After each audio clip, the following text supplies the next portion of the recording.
समस्त सम्मानित सुहृदवर्य एवं प्रिय विद्यार्थियों का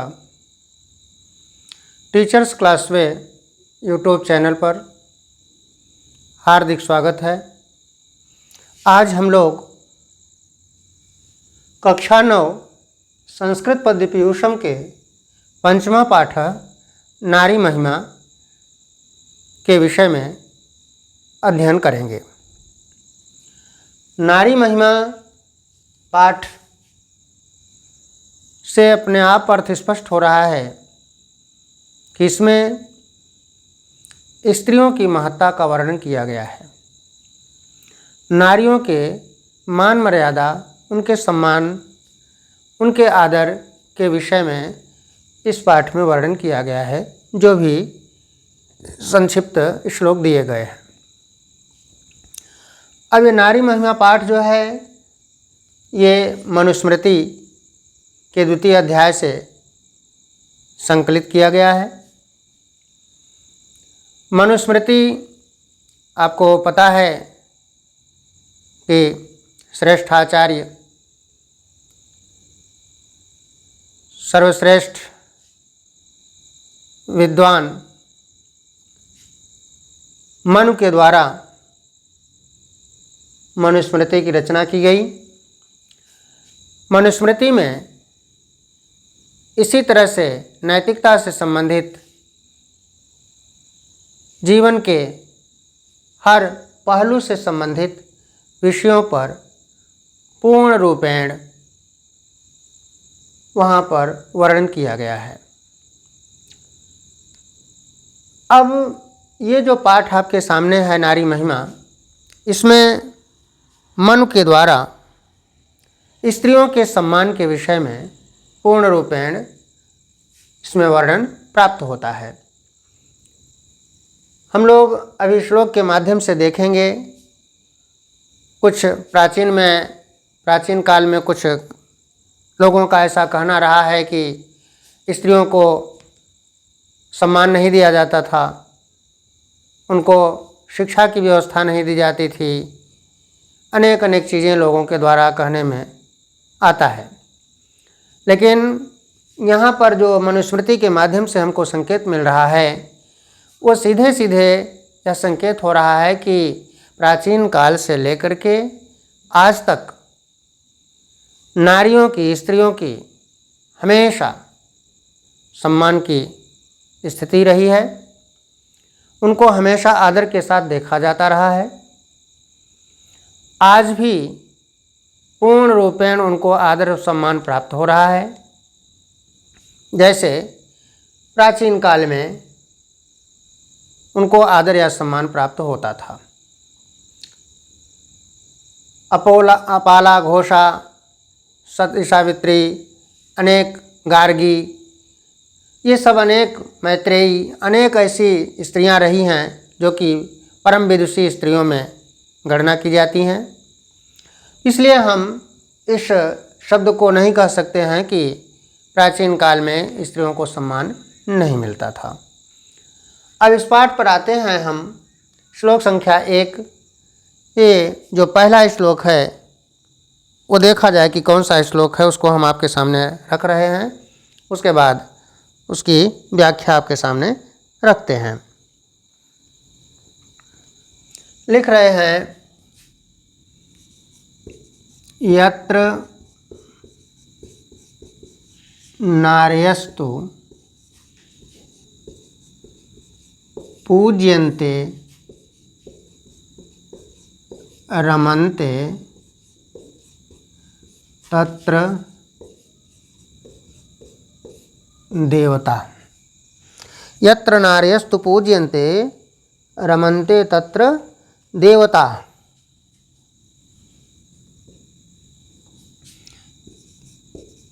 यत्रैतास्तु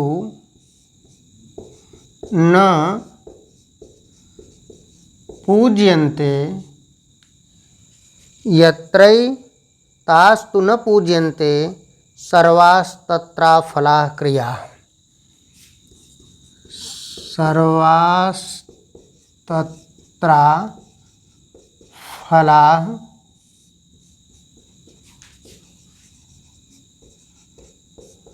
क्रिया।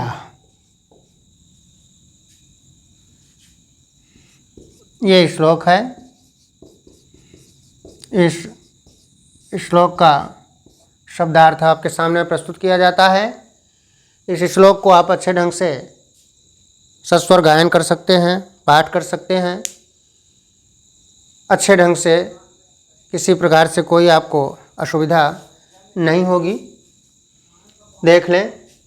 यत्र नार्यस्तु पूज्यन्ते रमन्ते तत्र देवता, यत्र इतास्तु न पूज्यन्ते सर्वास्तत्र फलाक्रिया। इस तरह से संकेत उसमें लिख रहे हैं।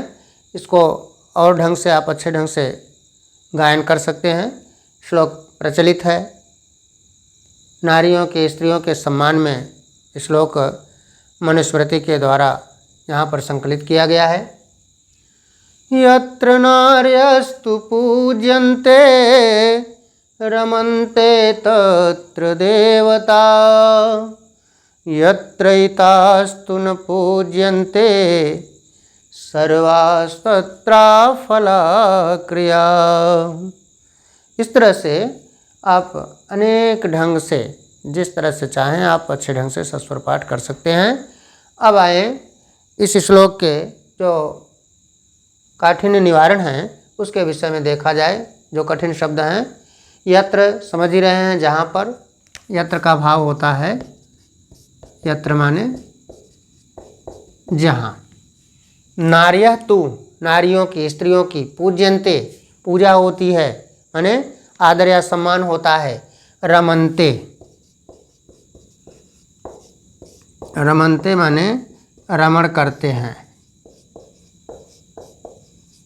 रमन्ते योगिनो यस्मिन्, ना, रमण करते हैं। तत्र माने वहाँ, देवता माने देवता। तत्र, तत्र माने वहाँ। यत्रैतास्तु न पूज्यन्ते, यत्र आ ही गया है पहले। ताह तु, ताह माने उनकी, तो तू माने तो, न पूज्यन्ते नहीं पूजा की जाती है। सर्वाः तत्र अफलाः, इसको अलग अलग कर लेंगे। सर्वास्तत्र फलाः, सर्वा धन तत्र धन अफलाः क्रिया। अफलाः का भाव होता है निष्फल। अफलाः माने निष्फल ना। सर्वास्तत्र अफलाः क्रिया, वहाँ पर समस्त क्रियाएं जो हैं वो निष्फल हो जाती हैं, असफल हो जाती हैं ना। तो इस भाव से यहाँ पर संकेत किया गया है। अब इसका अर्थ आप स्पष्ट रूप से देख लें। इसमें स्त्रियों की महिमा का वर्णन किया गया है।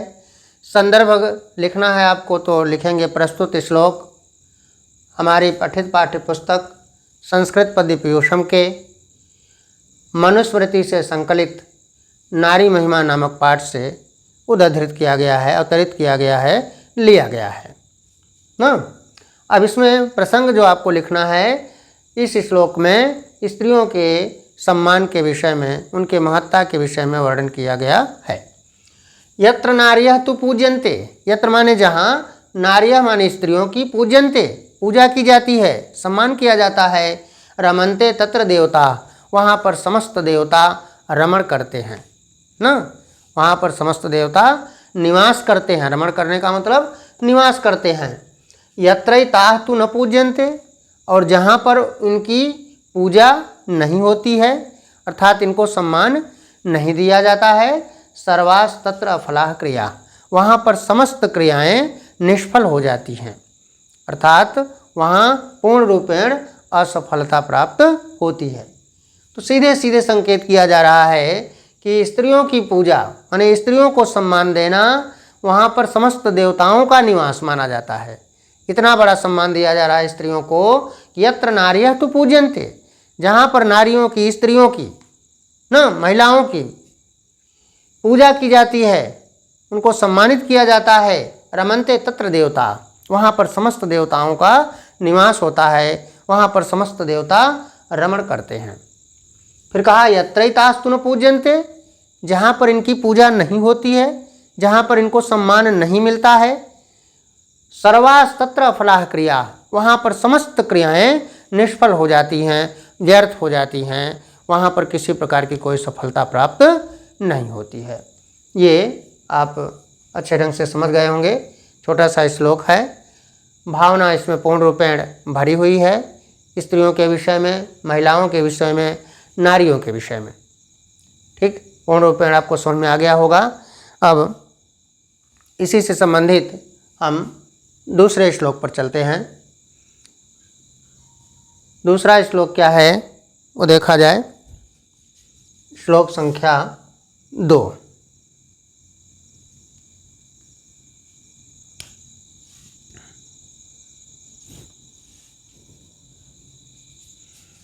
श्लोक संख्या 2 देखा जाए।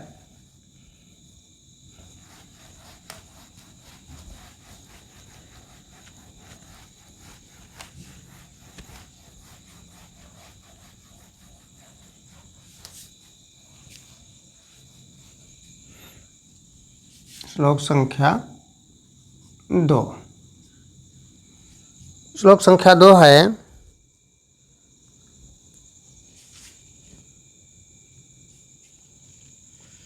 स्त्रियां तो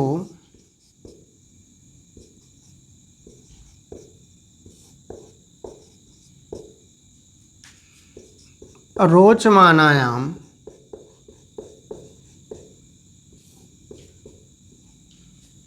स्त्रियां तो रोचमानायां सर्वं स्त्रियां तो रोचमानायां सर्वं तद रोचते कुलम।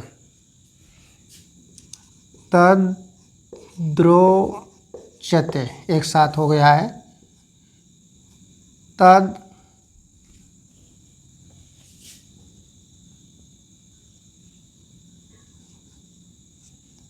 रोचते कुलम। नीचे लिख रहे हैं, तस्यां त्वरोचमानायां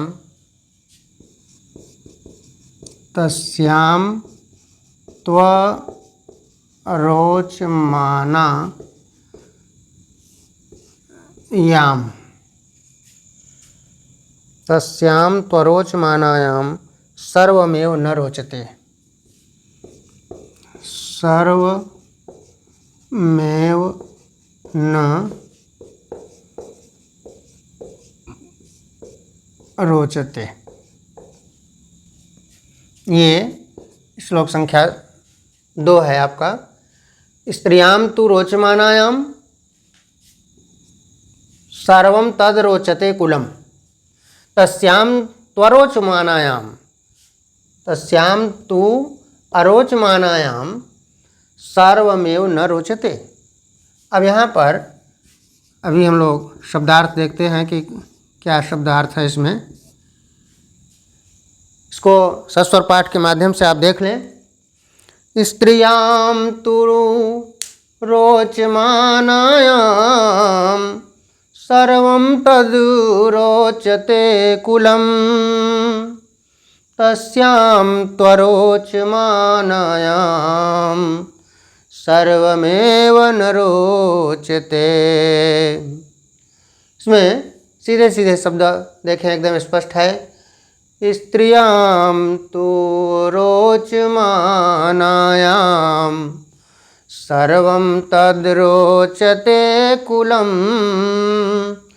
तस्यां त्वरोचमानायां सर्वमेव न रोचते। ये आप स्पष्ट रूप से देख रहे हैं। अब इसमें देखा जाए कि कुछ कठिन शब्द ऐसे हों जिनको कि आपके सामने रखा जाए। स्त्रियां समझ रहे हैं, तू रोचमानायाम। रोचमाना शब्द का भाव है रोचमानायाम।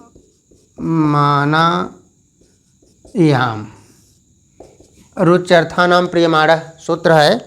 रुच धातु का ये भाव है रोचमानम। रुच माने होता है अच्छा लगना ना, तो यहाँ पर है प्रसन्न। रोचमानायाम माने प्रसन्न रहने पर। सर्वम तद रोचते कुलम ना, तस्याम तु अरोचमानायाम, इसी का उल्टा हो जाएगा अप्रसन्न रहने पर। सर्वमेव न रोचते, कुछ भी अच्छा नहीं लगता है। रोचते शब्द माने अच्छा लगना ना, रोचते चाहे तो लिख लें, रोचते अच्छा लगना ना। अब इसका अर्थ आप देखें, कह रहा है स्त्रियाम तु रोचमानायाम, स्त्रियों के प्रसन्न रहने पर, खुश रहने पर, सर्वम तद रोचते कुलम, वहाँ पर पूरा का पूरा कुल, पूरा का पूरा वंश क्या होता है, रोचते अच्छा लगता है, प्रसन्न रहता है, खुश रहता है। और तस्याम तु अरोचमानायाम, और उनके अप्रसन्न रहने पर, नाखुश रहने पर, नाराज रहने पर, सर्वमेव न रोचते, सब कुछ ही अच्छा नहीं लगता है। अर्थात कुछ भी अच्छा नहीं लगता है, कुछ भी वहाँ पर शोभायमान नहीं होता है, कुछ भी प्रसन्नता नहीं होती है। तो पूरा भाव आपका हो गया स्त्रियाम तो रोचमानायाम। इस श्लोक के माध्यम से आप देख रहे हैं कि यहाँ पर स्त्रियों के प्रसन्नता और अप्रसन्नता के विषय में वर्णन किया गया है। तो स्त्रियों के प्रसन्न रहने पर, उनके खुश रहने पर, सर्वम तद रोचते कुलम, पूरा का पूरा वंश, पूरा का पूरा कुल वह सुशोभित होता है, सम्मानित होता है, प्रसन्न रहता है। और तस्याम तु अरोचमानायाम, उनके अप्रसन्न रहने पर, नाखुश रहने पर, नाराज रहने पर, सर्वमेव न रोचते, सब कुछ ही अच्छा नहीं लगता है, अर्थात कुछ भी अच्छा नहीं लगता है। यहाँ पर सीधे सीधे भाव दे दिया गया कि हमेशा स्त्रियों को प्रसन्न रखना चाहिए। प्रसन्न रखने के लिए उसमें विशेषण भी लग जाता है कहीं कहीं पर, रोचमानायाम शब्द के कि वस्त्र आभूषण आदि के द्वारा ना, वस्त्र आभूषण आदि के द्वारा प्रसन्न रहने पर ना, स्त्रियाम तो रोचमानायाम, स्त्रियों को वस्त्र आभूषण आदि के द्वारा प्रसन्न करना चाहिए, प्रसन्न रखना चाहिए। तो उससे सर्वम तद रोचते कुलम, उससे पूरा का पूरा कुल या वंश सुशोभित होता है। और तस्याम तो अरोचमानायाम, उनके अप्रसन्न रहने पर, नाराज रहने पर, अर्थात जो भी आपको संकेत किया गया वह व्यवस्था न प्रदान करने पर क्या होता है, सर्वमेव न रोचते, कुछ भी अच्छा नहीं लगता है, अर्थात कहीं भी किसी प्रकार की कोई प्रसन्नता, कोई खुशी नहीं मिलती है। क्योंकि स्त्रियां जो होती हैं वो घर की सर्वस्व होती हैं, घर की लक्ष्मी मानी जाती हैं। इसलिए यदि उनकी प्रसन्नता नहीं है तो वह परिवार जो है किसी भी प्रकार से सुखी नहीं रह सकता है, वहाँ आनंद की अनुभूति नहीं हो सकती है। इसलिए स्त्रियों के माध्यम से ही पूरे वंश में, पूरे कुल में प्रसन्नता, आनंद की लहर पैदा होती है, पूरे परिवार में आनंद की अनुभूति होती है। इसलिए हमेशा स्त्रियों को वस्त्र आभूषण इत्यादि के द्वारा रोचमानायाम खुश रखना चाहिए, प्रसन्न रखना चाहिए। और उनके प्रसन्न रहने पर वस्त्राभूषण इत्यादि के द्वारा सर्वम तद्रोचते रुकुलम, पूरा का पूरा कुल या वंश सुशोभित होता है, अच्छा लगता है। और तस्याम तो अरोचमानायाम, उनके अप्रसन्न रहने पर, नाराज रहने पर, नाखुश रहने पर, सर्वमेव न रोचते, कुछ भी अच्छा नहीं लगता है, वहाँ पर कोई किसी प्रकार की कोई प्रसन्नता, कोई आनंद की अनुभूति नहीं होती है। ये आप पूर्ण रूपेण दूसरे श्लोक से परिचित हो गए। यहाँ पर सीधे सीधे भाव यही दर्शाया जा रहा है कि स्त्रियों की महत्ता, स्त्रियों की प्रसन्नता, उनकी अप्रसन्नता। तो कुल मिलाकर के स्त्रियों को हमेशा जिस वंश में हैं, जिस परिवार में हैं, उस परिवार में उनको किसी भी तरीके से, चाहे जिस भी तरीके से, पूर्ण रूपेण आनंद, प्रसन्नता, खुशी हमें प्रदान करना चाहिए। तभी परिवार की उन्नति हो सकती है, तभी परिवार जो है हमेशा उन्नति के मार्ग पर, उन्नति के शिखर पर जा सकता है। क्योंकि प्रसन्नता बिना परिवार की एकता, बिना परिवार की प्रसन्नता के परिवार की उन्नति संभव नहीं होती है। ये दूसरा श्लोक रहा।